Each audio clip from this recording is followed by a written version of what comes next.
Adım adım finansal özgürlük. Hemen hemen hepimizin aklında finansal özgürlüğe sahip olmak ve her istediğimiz zaman alabilmek gibi bir düşünce var. Üstelik bunun için çok fazla çalışmaya gerek kalmadı. Bunu yapmak mümkün mü? Elbette mümkün. Ama birçoğumuzun düşündüğü de şu. Bunu yapmak için çok daha fazla para kazanmam lazım. Finansal özgürlüğe sahip olmam için şu anda kazandığımın çok daha fazlasını kazanmam lazım. Sürekli düşündüğüm şey aslında bu. Daha fazlasını kazanmalıyım, daha fazlasını kazanmalıyım.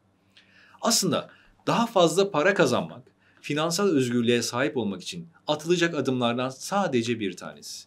Ve üstüne üstlük en önemlisi de değil. Evet, yanlış duymadınız, en önemlisi de değil. Şimdi size finansal özgürlüğe sahip olmak için hangi adımlardan geçmeli, neleri öğrenmeli ve neler yapmamız gerektiğinden bahsedeceğim. Birinci olarak sıfır noktası bahsetmek istediğim nokta. Hepimiz hayata sıfır noktasından başlarız. Yani sıfır noktasından kastım şu. Ne paramız var ne de borcumuz var. Gelirimiz yok, giderimiz yok. Sıfır noktasındayız. Her şeyi ailemiz karşıladı. Okula gittik, geldik vesaire. Hayata başlıyoruz ve sıfırız. Sıfır noktasındayız. Tabii ki herkes sıfır noktasında başlamıyor ama çoğumuz böyle başlıyoruz.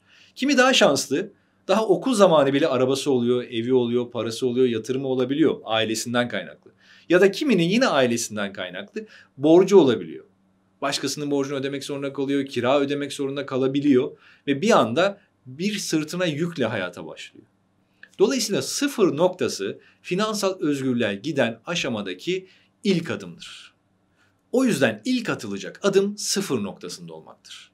Artıda oluyorsanız bu zaten çok büyük bir avantaj. Ama kesinlikle ve kesinlikle ekside olmamalısınız.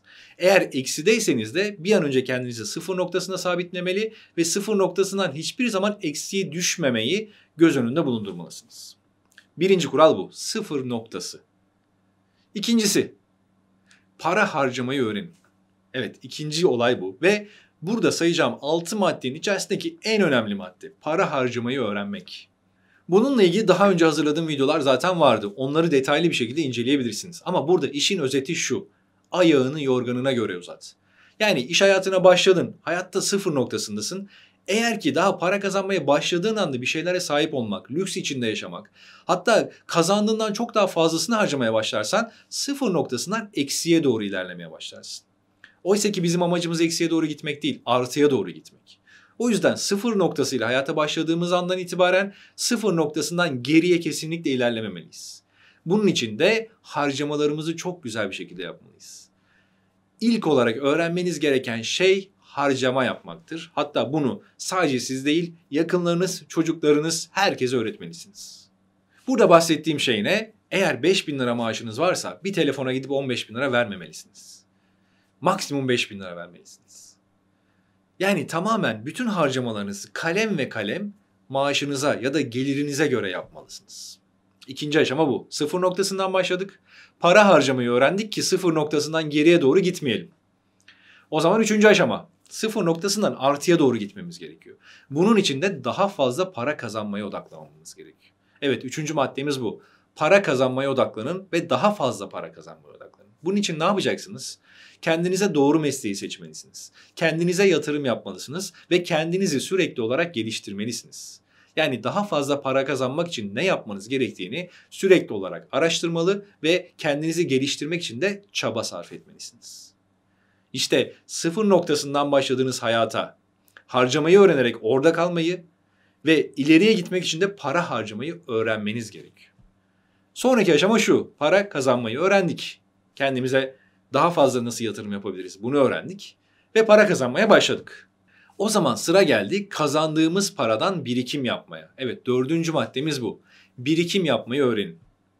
Birikim yapmanın en kolay yolu diye de bir video çekmiştim ve orada şundan bahsetmiştim. Kazandığınız para ne olursa olsun, ister 3.000 lira kazanın, ister 30.000 lira kazanın. Kazandığınız paranın önce %10'unu kenara koyun. Sonra kalan %90'ı ile hayatınızı devam ettirin. Yani %10 hep biriktirin ve bu minimum tutarda olsun. Buna alıştıktan sonra üzerine %15, %20 yapabilirsiniz. Ama en minimumda kazancınızın %10'u her zaman birikim olsun. Böylece ne olacak biliyor musunuz? Daha bir yıl geçmeden bir aylık kazancınızdan daha fazla birikiminiz. Hatta 10 yılı 20 yılla çarptığınızda çok ciddi bir para kenarda birikmeye başlayacak. Dolayısıyla ne yaptık? Sıfır noktasıyla başladık. Para harcamayı unutup eksiye düşmeyi engelledik. Para kazanmaya odaklanarak artıya doğru kendimizi attık ve birikim yaparak gitgide artıda kendimizi adım adım ilerletmeye başladık.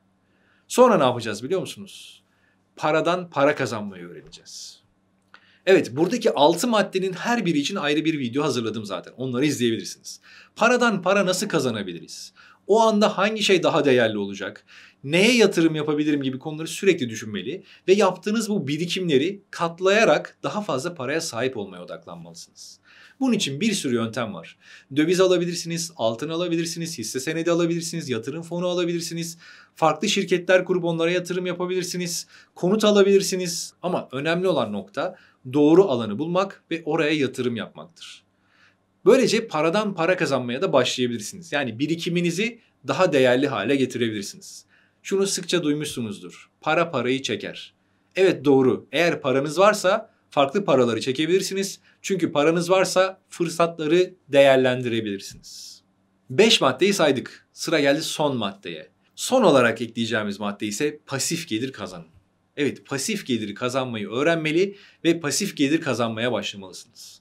Pasif gelir nedir? Kısaca hiçbir iş yapmadığınız halde size gelen düzenli paraya biz pasif gelir diyoruz.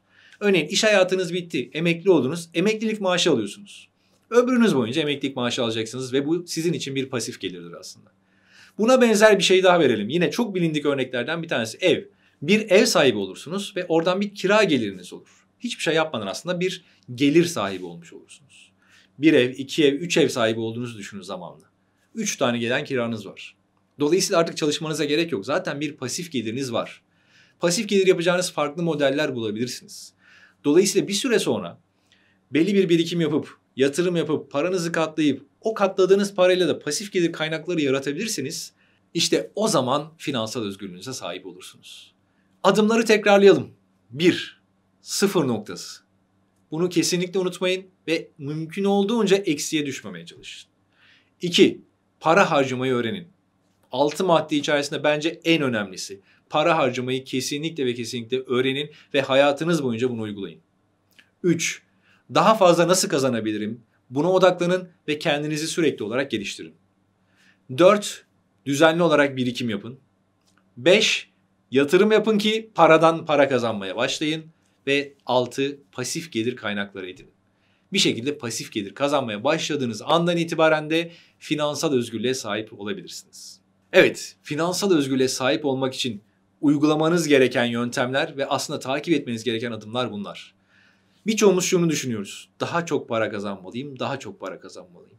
Gördüğünüz gibi daha çok para kazanmak aslında bu yolun içerisindeki sadece adımlardan bir tanesi.